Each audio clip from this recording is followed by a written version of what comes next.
started the recording. Just so you Yep, know. I'm gonna read it right now. All right. The recording or the live stream is not the property of the county, and the county makes no representation about the accuracy of the recording or the live stream, and is not responsible for the content. The recording and live stream is the exclusive property of the union or the recorder, and copies of the recording or live stream must be directly requested from the recorder. The county has no obligation under Florida Statute 119, and it is not the county's recording or live stream, nor does the county maintain a copy. Okay, so what you should have in your package completely would be Article 1, recognition, Article 3, union representation, Article 5, access to bargaining unit members, Article 7, seniority, Article 10, vacation, Article 11, we are accepting the counter proposal you emailed to us around mid-January. I think that was when it came over, Scott. Okay. So that subsumes 12, 13, 14, and 15, right? Article 17, retirement and health. We have TA 19. Article 20, uniform and grooming. Article 24, compensation. Article 25, specially charged paramedic. And then Article 27, I owe you the copy, and I will describe to you when we get to it, if we don't have it by the time we're finished, Okay. what the changes are. So, when we get to the pay article, we have put together some straw people for you to walk you through what the pay plan does. Okay, so that Okay? goes with the. That's what that is, so we'll put that with. Article 1, recognition. Article 1, our position is still the same, that the Article 1 needs to reflect the certification petition with the names in it, and we are not in agreement to accept the community paramedic. As we've said in the past, there's a framework to do that under PERC. You've done that, this union has done that for the 911 operators, and we've let them go to vote. That's our proposal to respond to your proposal for Article 1, recognition. Understood. Article 3, union representatives. We have a couple of changes in our proposal. It's the same as it was 1-7, I think, our proposal when we met that day. What we did was we had added shop steward. We had included official union business, but excluding union negotiations. Then we had changed the contribution, I think that's based on the union's proposal, to a half an hour, and then increased the level of hours to 200 in the leave bank. So that's Article 3. Okay, and then just one question on there now. I know you made some explanation as to why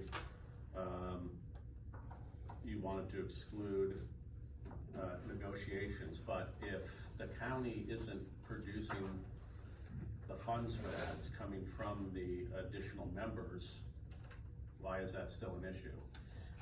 And again, that the money that comes from the members comes from county funds, even though it's in the form of pay or leave. And that is our, we believe that the union can pay its officials to come to negotiations. We don't necessarily have to fund that. I do understand the union's position, and at this time, this is what our proposal is. Understood. Article 5, access to bargaining unit members. Our position is status quo on Article 5. Article 7 is tied to Article 1. If you make the change in 1, the changes that we've made to 1 are the same as we make to 7. Otherwise, the article remains the same. Understood. Article 10, vacation leave. We reject the proposal that you sent us. We have made one change in the vacation leave, and it's on the second page, about a third of the way down. The highlighting is a little lighter color yellow. And Janine can help me. It's subsection 2C. Okay. Instead of 2 rounds of vacation bidding, we added another round of vacation bidding for the personal holiday, because some of the dialogue we heard was, well, we have this personal holiday and how do we bid that? So what we're proposing is there will be 3 rounds, and the 3rd round will be limited to a single 12 or 24-hour shift representing a personal holiday. Jimmy, I don't know if you had anything you wanted to add to that. I think that's it. I forget who it was during the last negotiation cycle, but it was brought up that, you don't wanna have multiple consecutive days. It might just be one important day, whether it's an anniversary, birthday. That's our attempt to recognize those comments and fix it. And then, in accepting the sick leave language, in accepting your Article 11, we just wanted to make sure that sick leave was back here in subsection 5. So that's back in there, that's not changed, it's just moved from a different article back there. That's highlighted in green. Green is tough to read. Yeah, Okay. I'll email you all the copies of these. Understood. As I said, Article 11, we're accepting your counter offer, we can TA that.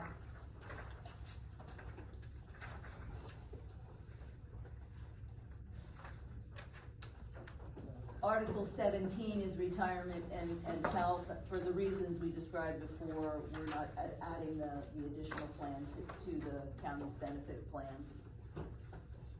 Article 19, we have TA'd. Article 20, we've made some changes, some significant changes from our prior position. In Article 20, we have made a few changes and reinstated the requirements of certain Class A and B uniforms. We have added to paragraph 1, which I think you have seen in our prior proposals, uniforms, shoes or boots shall meet the standard as specified by the department. Section 3 has been revised to the following. Use requirements, EMS bargaining unit members are required to use all issued equipment as defined by department guidelines, and included in here are the Class A and B uniforms. The remainder of that's on the first page is status quo in the current collective bargaining agreement. The next page is reinstated status quo. And then we the code didn't come out. Do you want to take the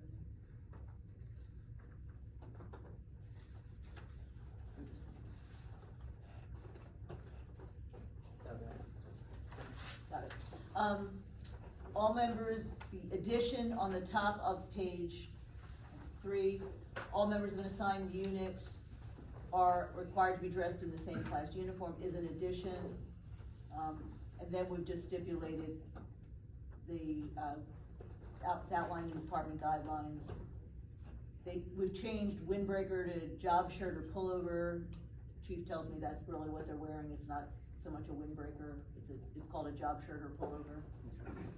And then 6, shorts that are worn with Class C or D uniforms, bargaining unit members must wear short sleeve shirts and shoes. Boots and or half boots shall not be worn while wearing shorts. I think that was in one of our prior proposals.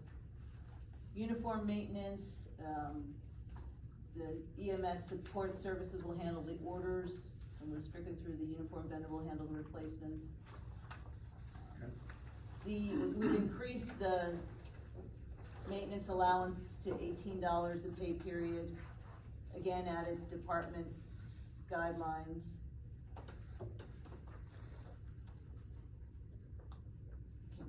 Yeah. We'll have to give you a new copy of this. Yeah. Scott.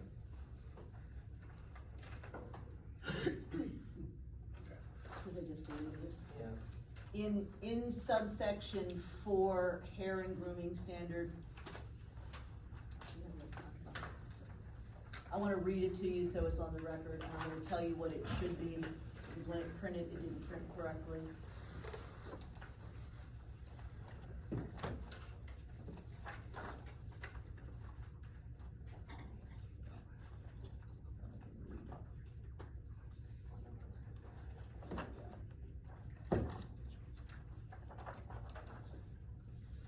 In section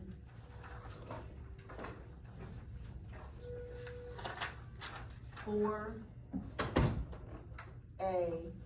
the last sentence, after hair will not be worn in a fad style such as mohawk or sculpture style, what it should say in there, stricken through, all facial hair shall be neatly trimmed and shall not be longer than 1/4 inch in length.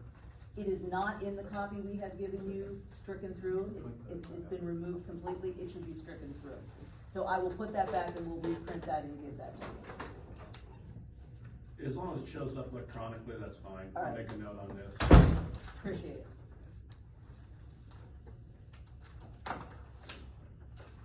And then we just renumber the remaining paragraphs.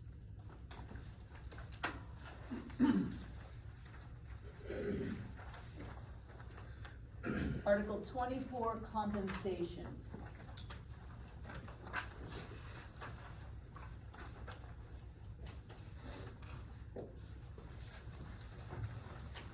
Not sure if, on the fourth page, this, we may have accepted this previously, but I believe that you made a change in the annual maximum for paramedic EMT to 67,000. We've accepted that change. It's in green, so it may be hard to read. Okay, let me just, yeah, okay. Yeah. On the next page, for general wage increase, it was hard to read, but we have accepted the pay grade minimum. Unit members will be placed into their pay grade associated with their classification at the greater of the new pay grade minimum, or 5% increase added to their base hourly rate of pay. Okay. Existing paramedics, we had given that to you previously. The $2,500 lump sum payment upon clearing the medical director as a charge paramedic. Effective the beginning of the pay period following the medical director clearance in their new role as a charge paramedic, they shall receive a 5% increase to their base hourly rate of pay or the entry level base hourly rate of pay of the P2 classification. In section now, I think it's for merit performance-based compensation, we are maintaining our merit distribution at distinguished performance role model at 3.5%, superior highly effective at 3%, fully successful effective performance at 2.5%, partially successful needs improvement at 1, and for unacceptable performance, 0. We have accepted the union's payment for overtime at HR shift, 12-hour shift, 1.5 times the hourly base wage, and for 24-hour shift, two times the base hourly wage. And that is our proposal. I do want to walk you through the highlighted handout we gave you. This one? Yeah. I don't know, Zach, we can't put that. Yeah. Yes. They will put it up because it may be a little easier to read. You got it? Okay. And while he's setting that up, Karen, just for clarification purposes, the merit-based raises currently, obviously the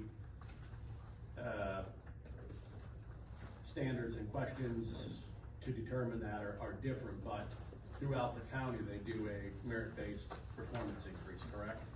For all departments?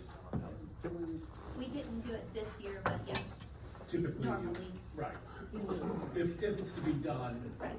there's a standard for it, correct? There's a county standard stand. for Well, it? it depends, right? It changes. This is based on the one that you put together, right? You want to explain that to Scott? Right, I'm just trying to determine, well, now it looks bad for me. It's a trick chair. I'm just trying to determine in the rest of the county, the merit-based program, if you are the distinguished performance, that's typically at 5%. No, it's not. I don't have that. Go ahead. Yeah, so the way it works is that they get a lump bucket of money, and then the county administrator dictates how much money and how it's spread across the pay, like the pay classifications.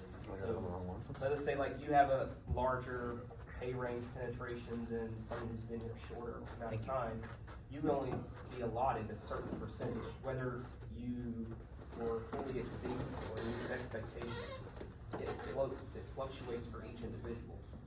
Okay, let me rephrase the question, because that I'm aware of, and that was the crux of our issue with the performance base, was originally, you could get anywhere from 0 to 5% in our merit-based program. The problem was the county only allotted X amount of dollars, so there was no way that you could give everybody, even if they did, you couldn't give them a best rating because there wasn't enough money to give 5% to everybody. So that's where that became an issue of, well, why do these two people kind of do the same thing, but one gets one rate, one gets another, and the percentage for the increase was different. But my understanding was throughout the county, their individual programs, though they have the same issue, by the program, the highest paid person could only get 5%, or the best rating could only get 5%. Yeah, so that, I hear you, and this article would allow that not to happen. Right. So if you were to have exceeds expectations, you would get the max of 3.5. No matter whether you're at the cap, you would just get a lump sum, no matter if you were at the very base of the pay range itself. Because what you're saying is happening, that does happen. This Yeah, no, protects and against it's, that. you know, it's not anyone's fault, it's. Right, but this is not, does not have that parameter around it. No, correct, I understand that, and I guess my question is if, and you say no, but I mean, it's always been, unless it's changed with the county, when we've had previous conversations, the merit-based programs, typically 5% was the cap. Not saying everyone got it, but 5% was the cap. There was no ability for someone to make 6 or 7% on a merit-based, not just the EMS department, I'm talking about countywide. If they, well, yeah. The cap is set by the county administrator yearly. It's not, we haven't had a 5% raise, merit-based raise since the beginning of the program. Well, this October. Okay. And also program they, just started, though. the county uses, where you are in your pay range as also was part of the calculation. So if you're toward the top and you got exceeds, you're not necessarily gonna get the highest amount, you know what I mean? So the pay scale, we use a company called Pay Scale to figure all that out. Okay. This does not Quite include all of complicated, those let me tell you. permutations. This promises you that if you get a distinguished performance role model, you're gonna get 3.5, Right. without all those other discussions. Correct. That is not this. Right.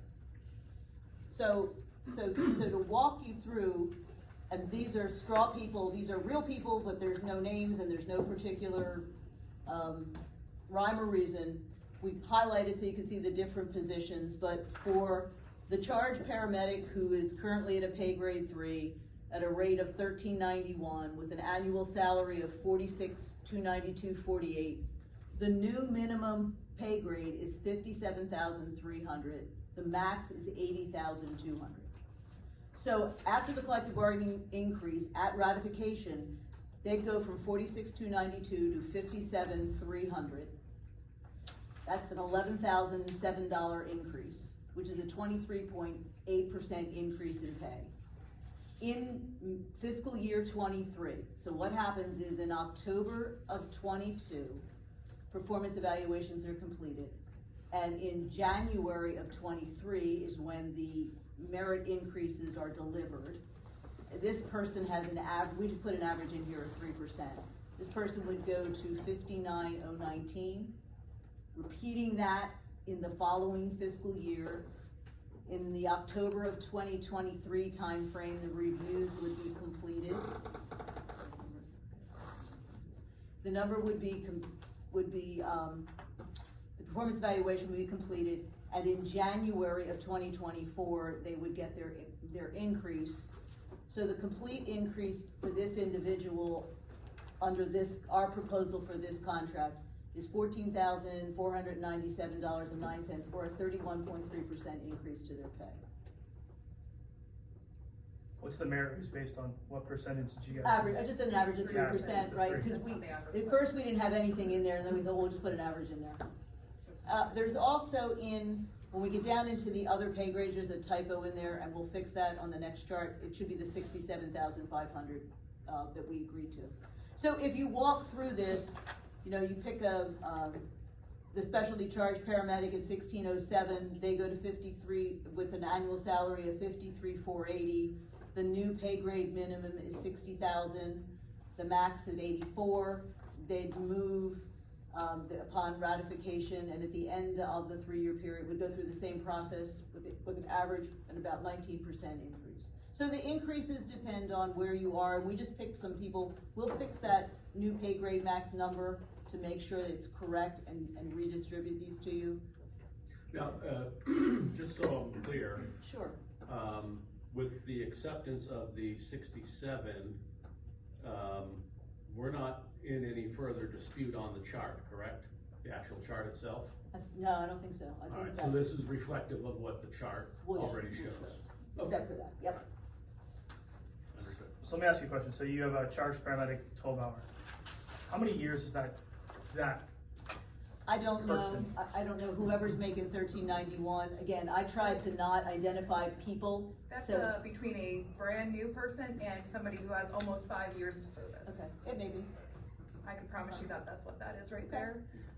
So what you're saying is, anyone between one brand new and 5 years would all be making the same amount. Well, I don't know that. I guess. Depends on what your hourly rate is, right? Well, yeah, you would, you'd move up to it. Yeah, you'd move into that. Yeah, that's right. All right, we're clear on that portion. Okay. And then 27, did you wanna talk about that, or you just? Well, let me just mention 25 to you. Oh, that's what I meant, I'm Yeah, sorry. no, that's okay. 25 is just, the only thing that we changed in 25 from the MOU was governmental agency to entity, and took out the interlocal language.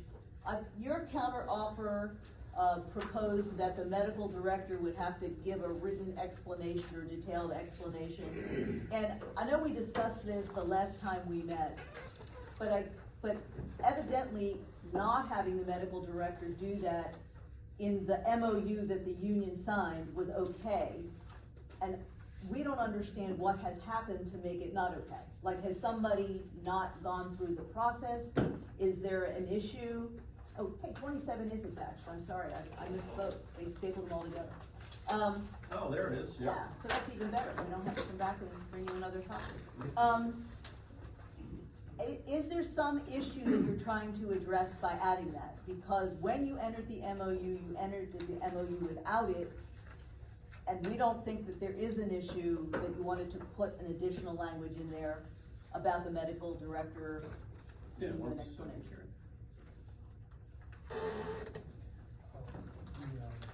from last negotiation? No. Yeah.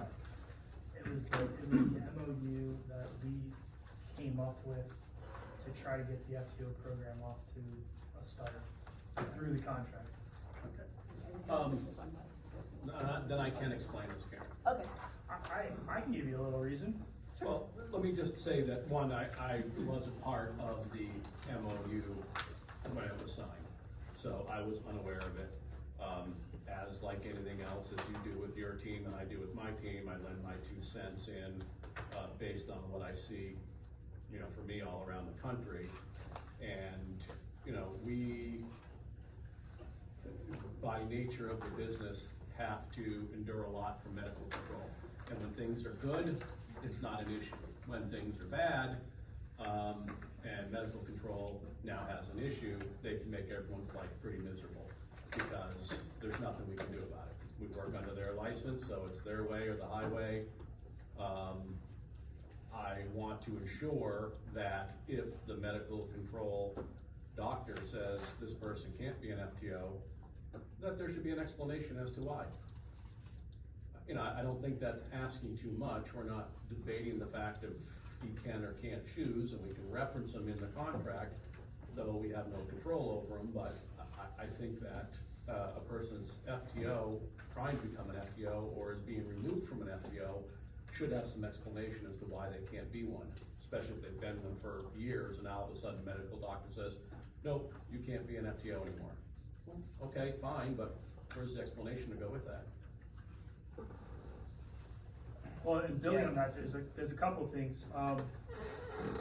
There's a growing number of employees that believe that the medical director is not actually being the medical director. He's just doing what he's told to do, and if someone's disqualified as being an FTO, it's because the medical director was told that we don't want that guy to be an FTO. So it helps ease the minds of the employees also to understand that it is actually the medical director making the decision.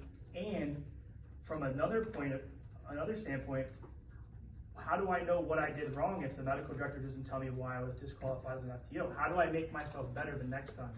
How do I not repeat that mistake? Or how do I go back and train or learn to do whatever it is I need to do so that the next time I sit for that FTO interview, the medical director will be okay granting me the ability to be an FTO? To your first point, you said it seems to be a belief. Do you have any evidence to support that belief, or is that a rumor, or what is that? I mean, I don't understand the belief. A number of people believe this. A number of people can believe a lot of stuff that isn't true. So that's why A lot of times when you hear it from one person, it's a rumor. 2 people, maybe it has a little bit of backing. But when you have more and more people that all share the same belief, it makes you wonder, is it just a rumor?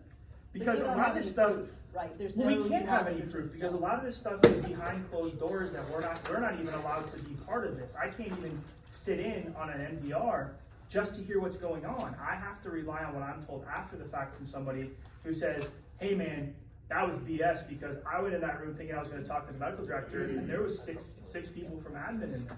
Okay. So that's kind of what we're the last time I attempted to sit in on an MDR, I was pretty much blocked at all costs from having anything to do with it. Hey, Clint, do you know who applied to be an FTO that is not an FTO? Not this time. Are you aware that during the FTO process, if they were not selected, they're coached and provided guidance for the next go around? No. But it's good.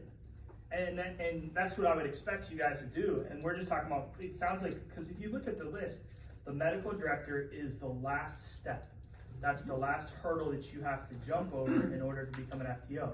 So if you get to that last hurdle and the medical director doesn't tell you what you did wrong, or the employee doesn't get an explanation from the medical director, they have no idea what to do next time.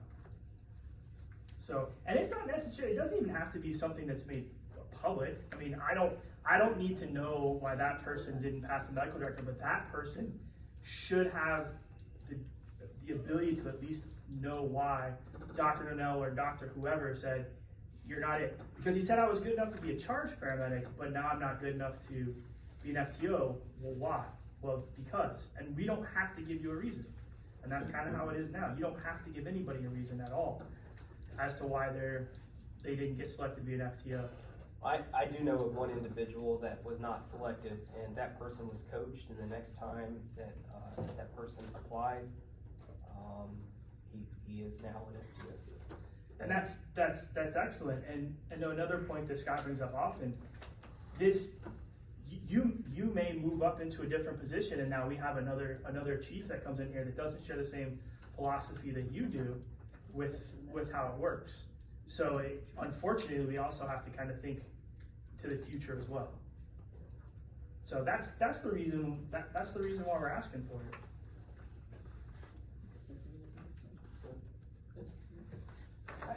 Article 27, in your counter proposal, the union had proposed that if a majority can't be reached, then everything was going to go to Article 21, right, into the grievance and arbitration provision. Our purpose in doing this was to minimize the number of things that would go through a grievance process for a de minimis amount of money that we had put in, the way we had this set up. But so what we did was that we said that in our new proposal, the committee will be made up of an equal number of union management designated by each party, will investigate and will make a determination based on a simple majority vote of the committee. I think this is language that the 2 parties have worked out. If the majority can't be reached, then this will be our proposal. The committee's position will be forwarded to the EMS chief for final decision. except as set forth below, decisions are final and subject to the provisions of Article 21. Meaning, and if you look for willfulness conduct, any dismissal will be subject to the provision of Article 21. So if the decision of the chief, if the committee couldn't make the decision and the chief made the final decision, if it's a dismissal, then a dismissal would go to Article 21 for grievance and arbitration purposes. So by this proposal, you're saying if they're not dismissed and they're charged the $500, that's not grievable? Yes, because that's the purpose, to set up the committee so that we could find a way, not that there's many of these issues, but so that we could find an expedited way, short of going through the whole grievance and arbitration process, for just lost or damaged equipment issues, to get those remediated quicker. Right, well, and again, I think my hope with all of this, and this is a new concept to our side, and obviously we have to discuss this with the membership and make them understand the whole purpose of this. My hope is that there's gonna be enough investigation and discussion amongst this equal numbered board that it's not gonna be the draw the battle lines and the union's right and the company's wrong, or the company's right and the union's wrong, that, a large majority of the time, we're gonna come to some conclusion ever before going to the chief. And in places that we have something similar to this, but it's more on a disciplinary review, very rarely are they deadlocked, but,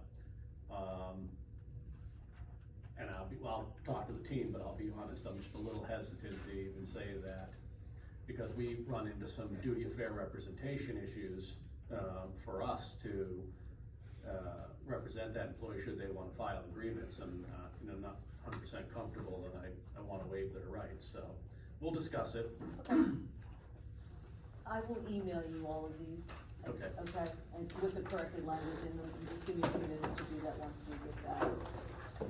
So we have all the proposals. Yeah. I just want to ask one question for clarification. When it comes to the Labor Management Committee, these will be meetings where we'll have the opportunity to assemble the group of people ahead of time, right? Like you're not gonna have these meetings where it's like, we need to have this meeting immediately and you need to find people to come in. Is that, okay? No, it already happened, right? I mean, it already happened. Whatever happened, happened. Sorry. Not the intent. Yeah, Thank you. I mean, it's set up at a mutual. Okay. Yeah. Yeah, I understand. Thanks. Okay. All right, once we get those electronically, I think we're gonna finish up a little bit of our lunch and we'll. Yes, just let us know, take your time. We did not eat lunch